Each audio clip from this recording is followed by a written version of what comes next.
guys, Ron here, and instead of the 7th installment of your usual Pokemon type swap, I decided I was going to make some regional forms that are specifically for the Hisui region in Pokemon Legends Arceus. You guys know by now that instead of swapping Pokemon into random types that obliterate the entire design and concept of a Pokemon, I'm going to make sure to give these type swapped regional variants backstories and make them actually work in the Pokemon world.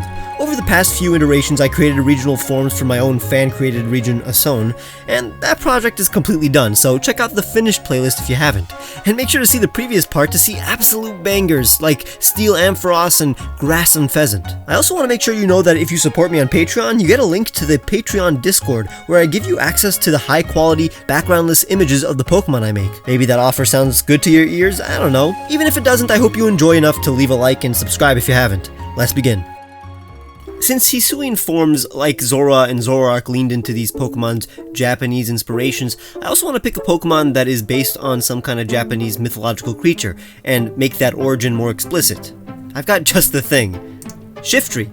They're based on Tengu, these long-nosed, mischievous yokai that use their fans to summon winds, and in most interpretations they have some kind of wings or bird-like elements. Now I want to emphasize other aspects of the Tengu that Shiftry doesn't have, like the red face, so I'll base mine on the Tengu interpretations that are way more avian, like the Konoha Tengu, and the Karura, which is said to have been the inspiration for Tengus, or at least their bird-like appearance. I'll combine that with some interpretations of the Tengu that are less evil and more like guardian deities, so it'll be grass flying instead of grass dark.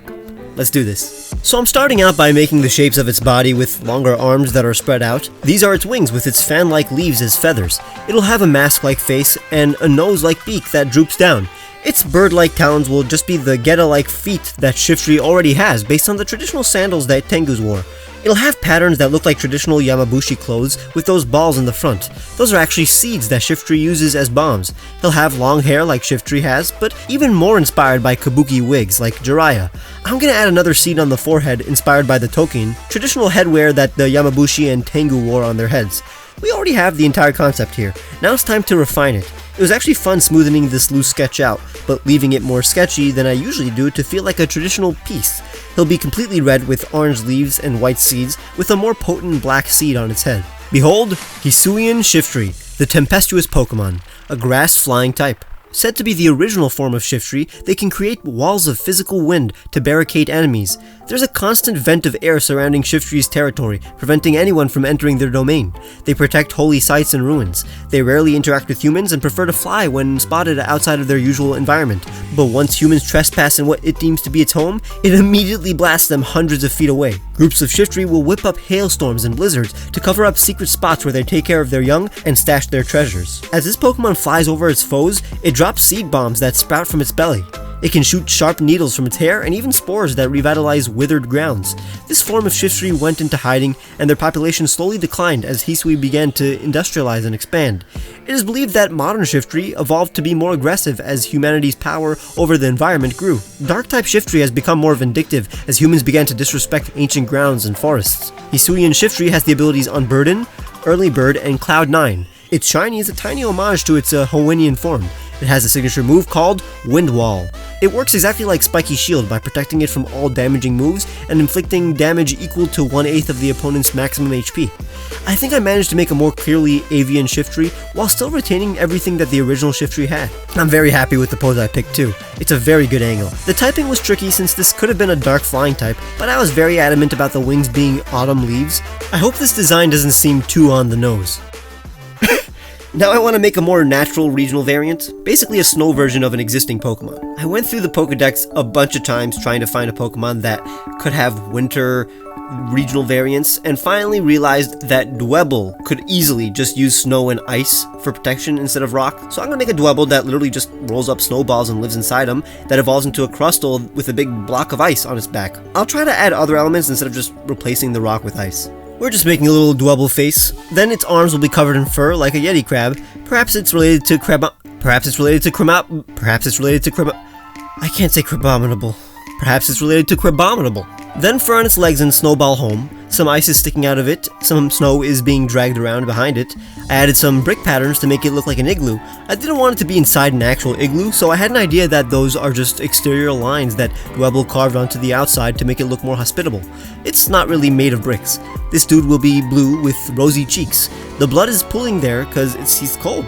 But Dwebble's actually feeling really comfortable. That's why it's smiling.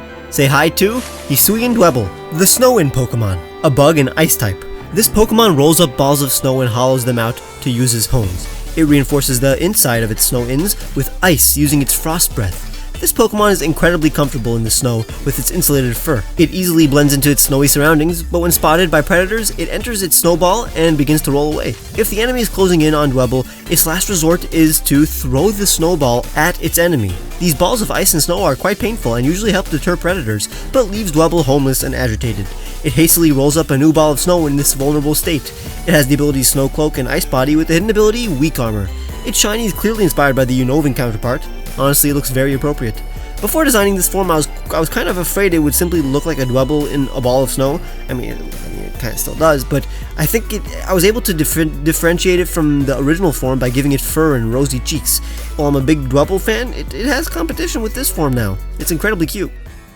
Time for the evolved form. The eyes are the same, but the arms are going to be furry, and instead of rocky claws, they'll be made of ice. Now I'm doing the rest of the body before making the iceberg-like block of ice on its back. It'll be made of ice from different eras, and just like sedimentary rock, this ice shows us the history of Crustle's environment. Now I'm going to darken the sketch before adding the red cheeks and turning that frown upside down. Regional forms often have different personalities, so I like to think this Crustle line is more jolly. The colors were tough to decide though. Obviously the ice is blue, but for a long time the face was completely red because it was cold, but I ended up making it purple like it's frostbitten. It isn't, but a purple face is a common ice type motif. Check out Hisuian Crustle, the ice home Pokemon. It shares the same type and abilities as Hisuian Dwebble. This Pokemon competes for territory with other Crustle. The ones whose block of ice breaks is the loser of the battle. It must rush to the nearest lake or glacier to mold itself a new home. The microbes inside of Crustle's glacial block can range from deadly to extremely beneficial. This Pokemon is able to utilize these microbes in everyday life. These Pokemon are actually quite excellent swimmers and float across the water of Hisui. They can hold their breath for 20 minutes, and their icy claws can quickly cause frostbite in those it hangs onto. It prefers cold and overcast environments. It hides from the sun so its ice doesn't melt.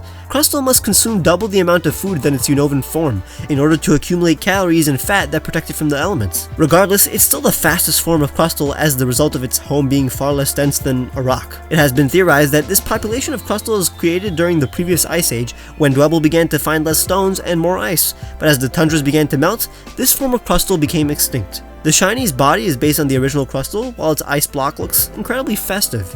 It's an ice Crustle. It looks very natural, and we've all thought about it. I'm glad I was able to find unique quirks like its purple face and ice claws to differentiate it from any other ice Crustle idea anybody else would come up with.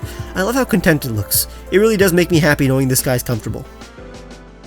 So now that we have a Japanese-inspired Pokemon and a winter-inspired Pokemon, I want to make a regional variant that is inspired by Ainu folklore, the indigenous people of Hokkaido. The divine beings in Ainu culture are called Kamui, and I originally wanted to make a Kamui-inspired Pokemon like a regional snow Noctowl or a giant Octillery based on Akodo Kamui, but we already have a white Hisuian Braviary and Decidueye in the mix. Plus, a giant Octillery would end up looking like a tank and therefore its beta form, and a lot of art already exists of beta Octillery. So I decided to make a Pokemon based on the Koropokuru. They were a race of tiny people in Ainu folklore who were skilled in tool making and hunting and would exchange goods with the Ainu by sneakily delivering their goods at night. So I had the awesome idea of making a Klefki based on the Koropokuru. This will be a grass-type Klefki that split off and lived in the forest, making wooden tools and exchanging them with the people of Hisui. They would even break into their houses to deliver the goods, like how Klefki sneaks into houses to steal keys, but this time, for good. The basic body shape is literally the same as Klefki, but rounder and no key motifs. Instead of the key teeth on its head, there's a leaf sprouting out of its head, and its arms are not key rings, but tendrils, roots that come out of the plant that it uses to grab onto things and specifically make tools. The pattern on its face were really hard to come up with. I wanted them to be inspired by Ainu patterns, but those are really intricate for a Pokemon's design. I added feet to finalize the body, and it kinda looks like a Kodama now. Instead of an Ainu headband, it'll have this headband-like pattern on its stem. Let me complete the body so I can leave the patterns for the end. It'll be holding an Ainu prayer stick, which the people of Hisui have offered it in exchange for a tiny pickaxe that it will give them. Now it's all about finding the right patterns. I think this is great. The colors are a mix of natural plant colors and some Ainu clothes. This is Hisuian Klefki, the elusive Pokemon, a grass fairy type. It shares a Klefki ancestor with Kalosian Klefki that once lived in the caves and mines of Hisui.